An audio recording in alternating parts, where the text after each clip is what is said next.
Right. So the fifth one, we're looking at Francis Drake. Again, comes up in many different questions, so don't neglect Drake. He can fit into key topic three with exploration, and he's so important to the relationship with Spain and the Armada. Okay, so think about those 3 points when you're studying Drake, because that's how Drake will come up as a potential question.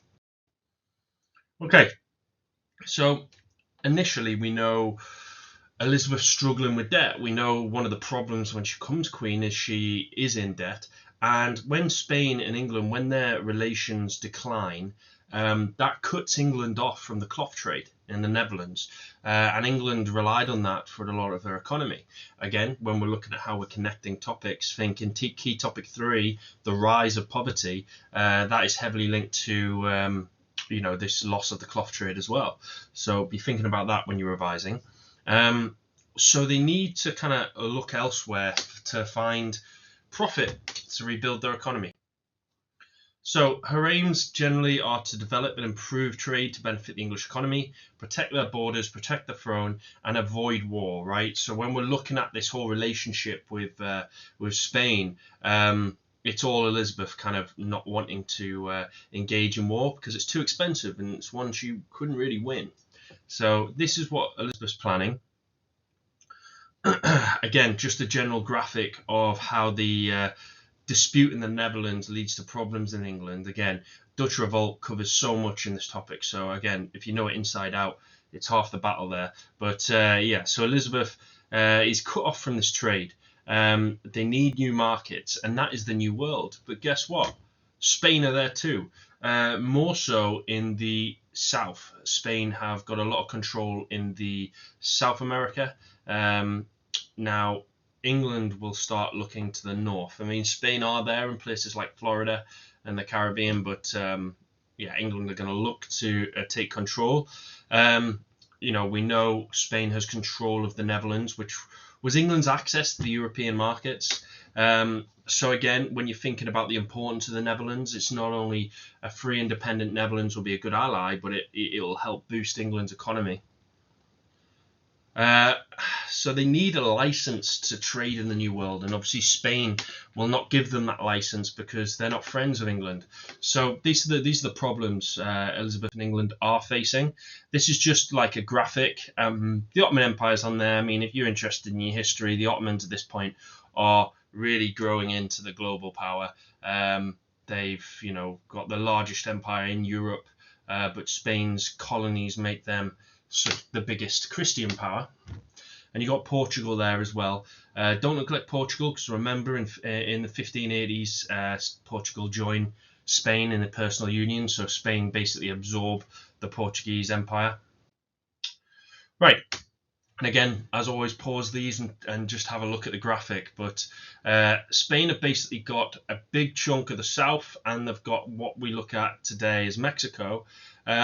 And with this, they're one of the richest empires. They've got huge amounts of silver, gold, tobacco, sugar, new crops, and Spain completely control this. So merchants in England, they need a license, and Philip's not going to give them it. So some actually attack Spanish ports and shipping to kind of gain some of the goods, and Philip, he's not happy with this. So again, this is early piracy. Think about that question, the decline in Anglo-Spanish relations. Piracy and privateering is so important to this because Philip is very frustrated. So, who was Drake? Well, he's an English merchant. He was one of those who was off in the New World trading, and he made a lot of money for those who kind of paid him. So basically, people would pay him and invest in his adventure, and he'd come back and give them a cut on the wealth he makes. And Elizabeth sees this and invests in him. She gives him money. But what he did was essentially piracy. So in the 70s to 71, he captured Spanish ships, seized their cargoes, and he was just taking the Spanish gold. They were sitting ducks for somebody like Drake and bringing them back to Elizabeth, and Elizabeth was so happy with this.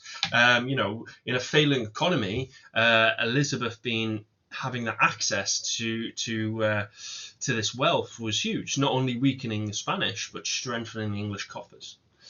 So again, 72, Elizabeth actually hires him as a privateer. That's important. A privateer is somebody who's hired by a country to attack another country under a false flag. Can't fly the British flag because that would be a declaration of war. And she gets a good return for her money. Drake goes to Panama. He captures 40 grand worth of Spanish silver. Again, this is very risky because Philip wants Drake's head.